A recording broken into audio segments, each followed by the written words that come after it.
nggak bantu, Iya. ya kan? Ancamnya hubungan pribadi lah yang terancam. Fisik nggak ada. Fisik Bang. nggak ada ya, Tapi sama sekali. ancaman Persoalan pribadi hubungan itu sering.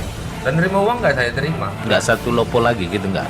Kadang-kadang gitu bang. Dan memang harus. Bawaslu tidak bermanfaat, hanya menghabis-habiskan anggaran apa dan segala macam itu.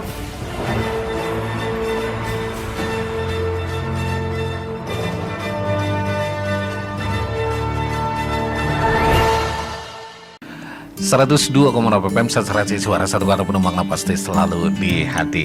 Terima kasih Anda masih tetap padu di sini di Ruang Paslah, cerdas dan inspiratif, mengungkap cerita di balik berita. Talk show eksklusif kita di pagi hari ini masih bersama Ketua Bawaslu Kabupaten Mangnatal, yaitu Pak Joko Arif Budiono yang telah hadir di studio kita. Tahan waktunya beberapa menit lagi di penghujung acara ini.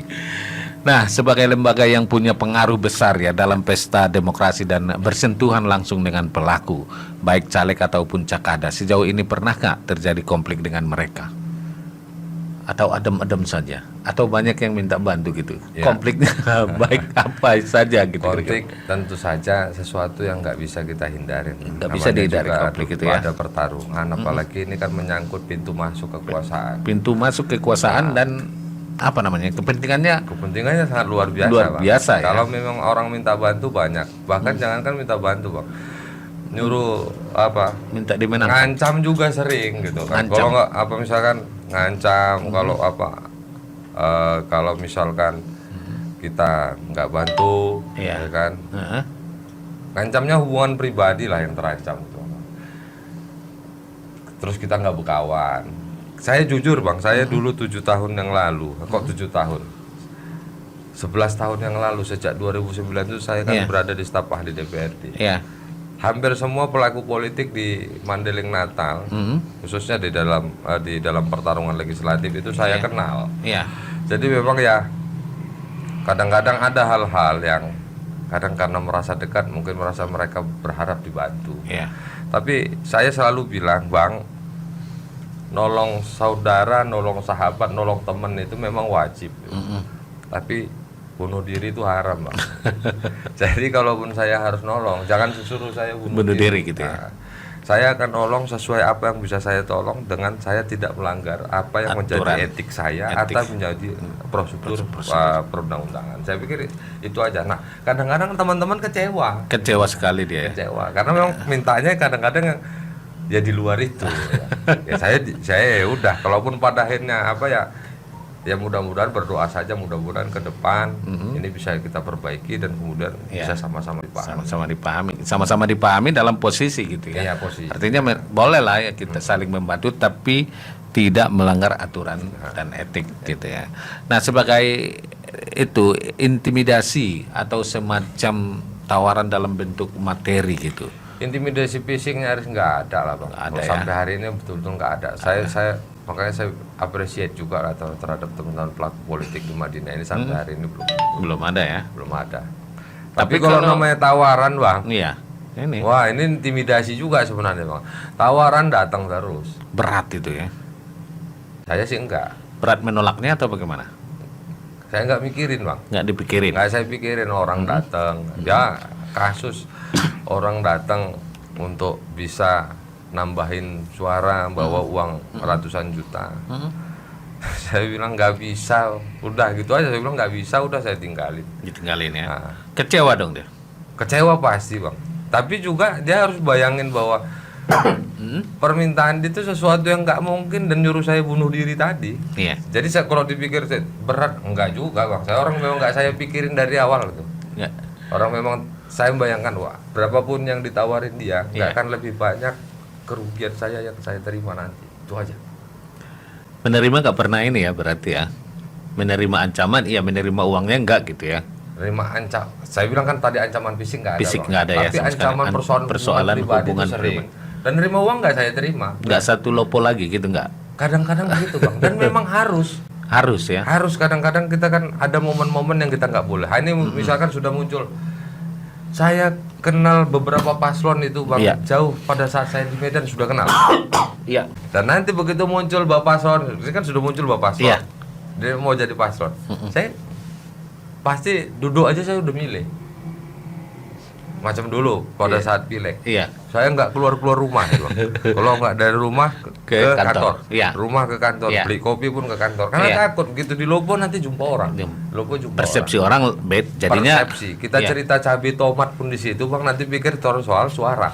Untuk menjaga netralitas itu, biasanya Anda melakukannya seperti apa gitu? Mengurangi pergaulan sosial atau bagaimana gitu? Saya mengurangi pergaulan sosial. Dan menghindar pada pertemuan kemungkinan pertemuan yang enggak yang potensial nanti bisa terjadi ya. Tapi kalau kepentingan pilkada itu sendiri gitu ya, artinya share atau apa siapapun boleh ketemu saya, tapi kita di kantor gitu ya. Di kantor ya. Dan itu boleh gitu ya, boleh, Bang, dibenarkan oleh aturan dia cerita apa dia isi buka tamu, dia cerita, dan kita juga kan ketika di situ kita tidak sendiri. Iya. Pasti ada teman-teman yang lain. Teman-teman ya. Gitu ya. Maksudnya biar banyak nanti para tim kampanye mungkin mau datang, paling tidak berkonsultasi atau apa. Harusnya begitu, Bang. Ya. Harapan kita kan begitu. Bawaslu ini jangan dijadikan rumah sakit. Jangan. Tapi jadi konsultasi konsultasi kesehatan juga gitu. Ini kan kadang saya pernah bilang sambil bercanda. Kadang-kadang nih kalau lagi nggak ada masalah, nggak ada yang datang, nunggu ada masalah banyak, nunggu marah-marah baru datangnya ke Bawaslu gitu. Tapi ketika nanya nggak, misalkan persoalan alat peraga lah, alat peraga nggak pernah mau nanya itu, baik ke KPU kadang-kadang sama ke Bawaslu, atau mereka sudah tahu tapi sengaja melanggar, kita nggak tahu juga nih, Bang. Mereka masang suani, tiba-tiba ditertibkan Bawaslu baru marah-marah. Nah, kami rugi lah segala macam. Loh, yang buat rugi siapa? Larangan sudah buat. Kalau nggak tahu boleh konsultasi. Sebelum dikasih tahu juga kita sudah rakor. Biasanya kita rakor tuh bersama stakeholder, Bang. Kita jelasin wilayah-wilayah ini nggak boleh, wilayah-wilayah ini nggak boleh. Yang boleh di wilayah ini. Tapi tetap dipasang, dihabisin, marah-marah ya. Oke, dan sering sekali ini kan kalau di media sosial ini kan, sejauh ini kan media sosial hiruk pikuk pilkada Madinah cukup riuh ya, kemungkinan akan munculnya kampanye hitam dan sejenisnya. Ini kampanye hitam, bagaimana sikap Bawaslu terhadap kondisi media sosial kita? Ada nggak aturan di Bawaslu penggunaan media sosial ini, apalagi yang sifatnya black campaign, kampanye hitam atau apa dan segala macam itu, ada nggak aturan itu? Ya. Kalau kita bicara persoalan larangan untuk melakukan black campaign, kampanye negatif, ada beberapa item larangan-larangan dalam menjadi tema-tema kampanye tentu ada, Bang. Tapi memang untuk khusus pemanfaatan media sosial, dia belum masuk di dalam aturan pemilihan. Kalaupun ada pelanggaran-pelanggaran yang menyangkut ke arah sana, misalkan padanya merusak harkat dan martabat orang lain, termasuk paslon, itu nanti pada akhirnya itu masuk pada ranah penindakan undang-undang IT. Dan itu tentu saja penanganannya nanti lewat Polri ya. Karena juga kita nggak punya sarana dan prasarana untuk mendeteksi itu kan, Bang. Untuk sekedar melakukan pemantauan dan memberikan informasi kepada pihak Polri, penerusan informasi kepada pihak Polri kita lakukan. Tapi untuk melakukan proses, termasuk ini kan kadang, Bang, persoalannya kan bukan hanya statusnya, tapi akunnya juga kita nggak tahu. Palsu ya. Akun palsu, siapa yang buat dan itu hanya bisa ditelusuri oleh apa. Dan itu ranahnya cyber Polri. Ranahnya apa ya? Nah, Anda bagaimana sih sebenarnya perasaan Anda ketika Anda dibully di media sosial karena Bawaslu tidak bermanfaat, hanya menghabis-habiskan anggaran apa dan segala macam itu? Kemana? Bagaimana sih sebenarnya perasaan Anda itu kalau begitu kira-kira? Kadang ya mendem lah, Bang. Kalau orang Jawa bilang itu mendem. Jeru aja lah. Yang pasti kalau dibilang kita menghabis-habiskan anggaran, program apa di Republik ini nggak pakai anggaran, Bang. Ya. Kalau kita bicara tentang keluaran, saya pikir dibandingkan dengan kalau kita berangkat dari yang sebelum-sebelumnya, keluaran kita signifikan lebih banyak ketimbang proses-proses sebelumnya. Apakah keluaran kita dalam proses apa? Indikatornya apa sih mau kita gunakan dalam proses pengawasan? Ya. Persoalan tadi, soalan hak pilih, ya kan, politik gitu kan. Nah, kita berani dan kita bisa membuktikannya kepada rekan kerja kami, publik maupun rekan kerja kami, bahwa temuan kami signifikan dan temuan kami dan pada akhirnya itu bisa diterima dalam saran perbaikan, artinya terkoreksi. Nah, kan. Kalau itu dalam proses dalam kacamata penindakan pelanggaran, sejak kita punya beberapa proses yang selesai, bukan hanya di tingkat administrasi tapi juga di tingkat pidana. Ya. Persoalan orang jera atau tidak, ini kan pada persoalan orangnya ini. Tapi kalau kita dibilang keluarannya, kita bisa hitung keluarannya kalau dibandingkan apa. Dan ini di Madinah. Tapi kalau kita ukur, nanti dia bilang, wah Bawaslu itu seluruh Indonesia. Silakan lihat data Bawaslu. Sampai tahapan ini dibandingkan data lain, ada berapa keluaran dalam proses upaya menjaga hak pilih, upaya melakukan penindakan pelanggaran. Oke. Nah, terkait pilkada di tengah pandemi, bagaimana Anda melihatnya dan apa tindakan pencegahan yang dilakukan oleh Bawaslu? Makin berat.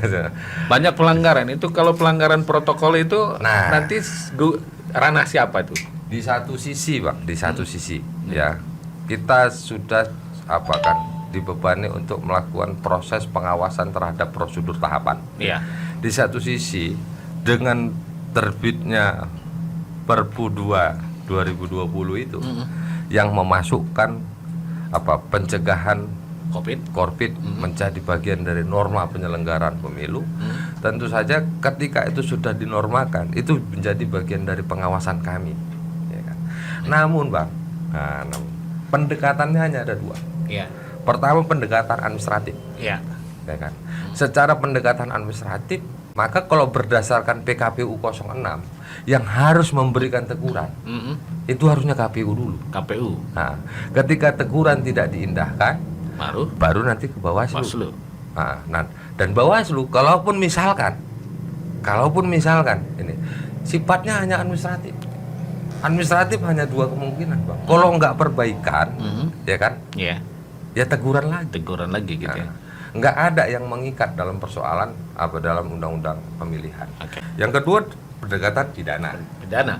Namun dalam undang-undang pemilihan itu tidak ada masuk klausul pidananya di dalam undang-undang 10. Jadi kita nggak bisa melakukan proses penanganan kecuali penerusan terhadap Polri dan bersama dengan instansi-instansi lainnya dengan menggunakan undang-undang kesehatan, undang-undang kekarantinaan yang untuk bisa untuk menegakkan. Oke, sepertinya kita sudah berada di ujung ini. Kita di di segmen-segmen terakhir ini kita ingin juga tahu dan menanyakan target yang ingin dicapai ke depannya itu sebagai ketua Bawaslu dan sebagai seorang kepala keluarga itu apa target Anda gitu? Gimana? Sebagai ketua Bawaslu, ya kalau sebagai ketua Bawaslu target saya ke depan sesederhana bahwa saya bisa menyelesaikan tugas saya dengan baik, husnul khotimah. Ya, di pengakhiran yang baik. Di dalam perjalanan ini kita jungkir balik apa segala macam, kita dibully orang, mudah-mudahan kita bisa menyelesaikannya dengan baik. Itu target macam-macam, menghapus jadi ini mau jadi ini, nggak ada. Menghapus bagaimana Madinah supaya bisa pilkada yang berkualitas begitu kan? Kalau saya bilang dan itu memang sudah tujuan dari awal gitu ya. Tujuan dari awal. Toh sebelum saya berpenyelenggaraan saya bilang mau jadi pemantau sekalipun saya jadi. Kalaupun misalkan nggak ketua Bawaslu lagi, pada akhirnya mungkin saya harus ya jadi pemantau pemilu juga nggak apa-apa. Itu yang paling utama. Baik, terkait pilkada kita ini, apa yang Anda ingin sampaikan pada pasangan calon, pada tim pemenangan dan tim kampanyenya, kepada masyarakat? Anda boleh berpesan di closing statementnya ini gitu kan? Kepada semua stakeholder yang berkepentingan dengan pilkada, besar harapan Bawaslu tentunya, mari sama-sama kita mewujudkan pilkada sebagai sebuah pertarungan gagasan, pertarungan ide, yang harapannya akan melahirkan pemerintahan yang efektif. kita hindarkan adanya perilaku-perilaku curang, Curang, manipulatif dalam proses ini, termasuk juga upaya-upaya kampanye yang tidak produktif dalam bentuk kampanye hitam maupun kampanye negatif yang tidak produktif terhadap perkembangan demokrasi. Iya. Saya pikir itu aja. Semua kepada Kepada masyarakat. semuanya, kepada paslonnya, Pada ya selain tadi yang saya sampaikan, mulai sama-sama lah kita patuhin ini. Kita berada di era pandemik dan kita sudah masuk dalam zona membahayakan untuk pelaksanaan pilkada. Sudah ditetapkan sama Kementerian Dalam Negeri bersama dengan Bawaslu dan KPU bahwa Mandiling Natal menjadi salah satu wilayah berbahaya dalam pelaksanaan pilkada. Tolong kendalikan pendukung Anda.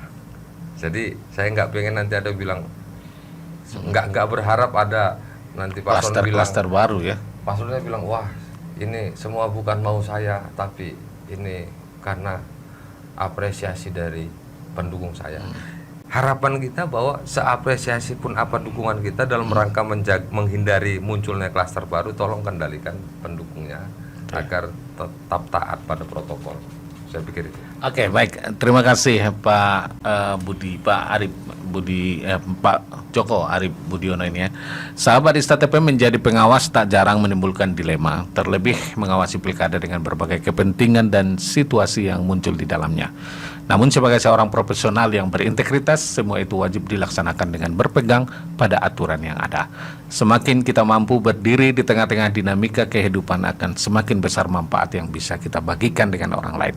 Keteguhan hati yang kuat dan rasa optimis akan membawa kita pada tujuan-tujuan yang ingin dicapai. Kalau kita yakin dengan potensi diri, maka menjadi orang sukses bukan sebuah kemustahilan. Demikian ruang paslah kita kali ini. Di kesempatan ini kita akan kembali berjumpa pada minggu depan dengan tema dan narasumber yang berikutnya. Terima kasih tentunya atas kebersamaan dan atensinya. Kami ucapkan mohon maaf jika ada hal-hal yang kurang berkenan di hati Anda semuanya. Terima kasih Pak Joko telah hadir di studio. Selamat beraktivitas, semoga sukses semua dan kita dapat menjalankan pilkada, proses kontestasi pilkada ini dengan baik pada real aturan dan prosedur yang ditetapkan. Demikian saja. Assalamualaikum warahmatullahi wabarakatuh. Horas.